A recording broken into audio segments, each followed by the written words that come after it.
Aha! Hello, hello. Yay! Audio's finally working. This is my third try with this scope. The audio didn't work the first two times. Thanks for everyone who tuned in or tried to tune in the first two times. Welcome, welcome. Hi, Belinda. Audio's working now, I think. You can tap for hearts to tell me if you can hear me this time. Yay! It's working! Wonderful! Welcome, everyone.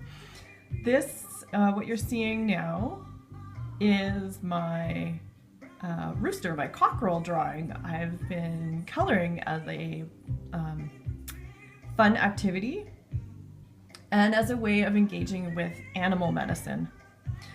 And this is what drew me in today, or beckoned to play today, the cockerel. And what you're hearing in the background is Annie Lennox, legend in my living room. And that's kind of what I was for a really long time, a legend in my living room. It was really hard for me to talk about myself. So I'm gonna turn that off. And up to me, hello! Welcome, welcome. So yeah, I was challenged by a friend to do a vulnerable scope. And I've done a bunch that I've thought are pretty vulnerable already. I've ended up in tears a couple times. I've showed up in, I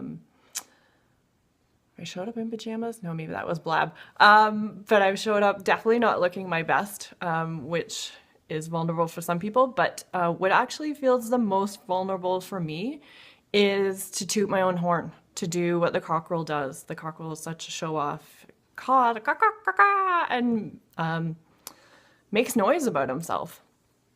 And that is really, really hard for me to do. So I'm accepting the challenge to be vulnerable in this way. And I'm gonna toot my own horn a little bit, because when it comes to walking the journey of going from burned out and victimized by being an empath and a highly sensitive person to thriving and feeling confident about walking through the world as an HSP and empath, I actually know a lot about that. That's been my journey for the past 7 years, and I've done a ton of observing. I'm a very good observer, and I've identified, I was going to say I think, but I believe that I have identified the 3 keys that are integral to thriving as an empath and an HSP. And I want to share them with you today.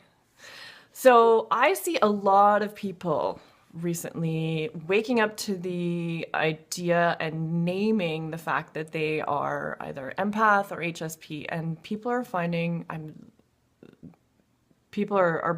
finding a tremendous amount of relief in being able to say, hey, there's a name for this thing that I've been feeling and operating as my whole life, and that feels really good.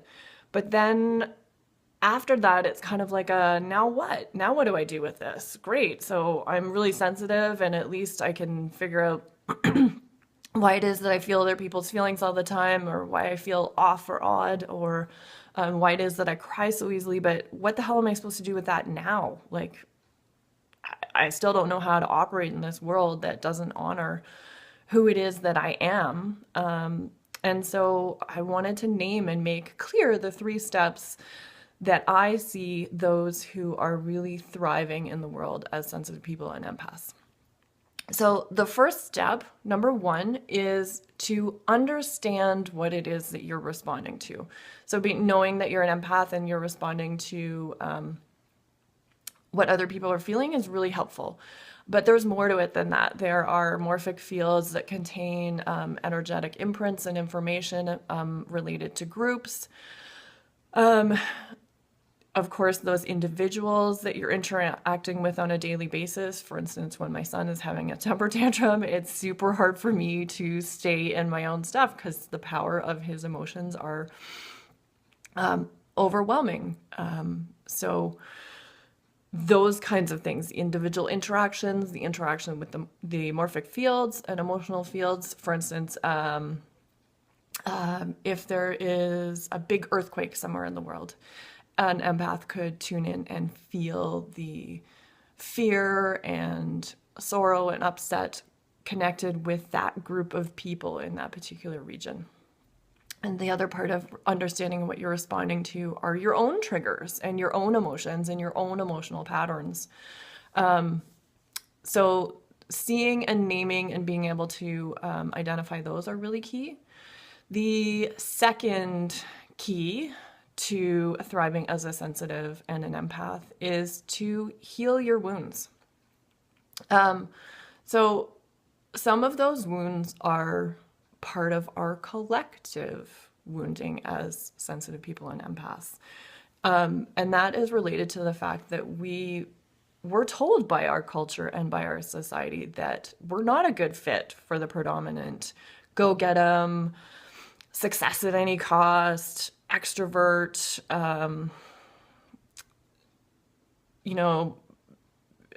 what is it? Just do it, no pain, no gain kind of mindset. And in many ways, we feel really dishonored by that. Like we don't have a fit in this world. And I'm here to tell you that's not true as well. So we need to heal that wound. And then we need to heal our own personal wounds, like the time in our childhood when something happened and we carried that particular wounding with us. So that's point number 2 in terms of 3 keys of thriving as a sensitive. So 1 was understanding what you're responding to. 2 is heal your wounds. And 3 is up-leveling our boundaries and our communication. Boundaries are a big thing with empaths because our boundaries tend to be fluid naturally as we tune into other people's stuff, and that's our way of relating to the world. But yet we also have to do that boundary work to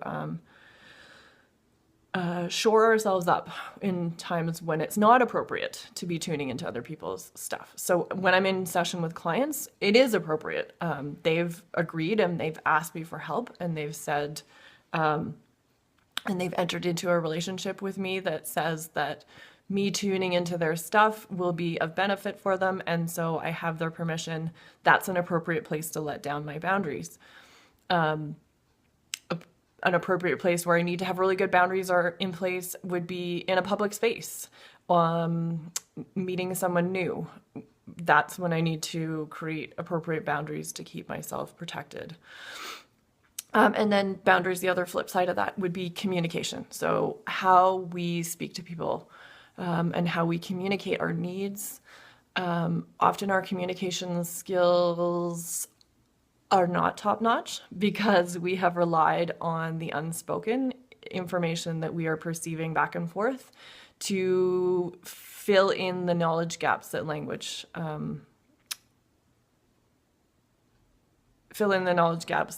isn't providing. So learning to communicate appropriately and to use boundaries and communication in tandem. So communicating our boundaries to other people, letting people know what it is that we need, saying no, these kinds of things. So yeah, those, as I see it, as I believe it, as I know it to be for myself, as I've known it to be for my clients, are the 3 keys to thriving as a sensitive empath. Understand what you're responding to, heal your wounds, and working on boundaries and communications. I hope that this was beneficial to you. Thank you so much for your time and for tuning in. And I hope that you'll tune in for some future ones if you found benefit in this. I'm going to go through a bunch of steps to take, specific steps to take once you have learned that you're an empath and you want to get started on the journey of really learning how to thrive in this world. Thanks so much for tuning in, everyone. You can share with your group if the replay would be of value to them, and you can send hearts in the replay as well. Take care, everyone. Bye.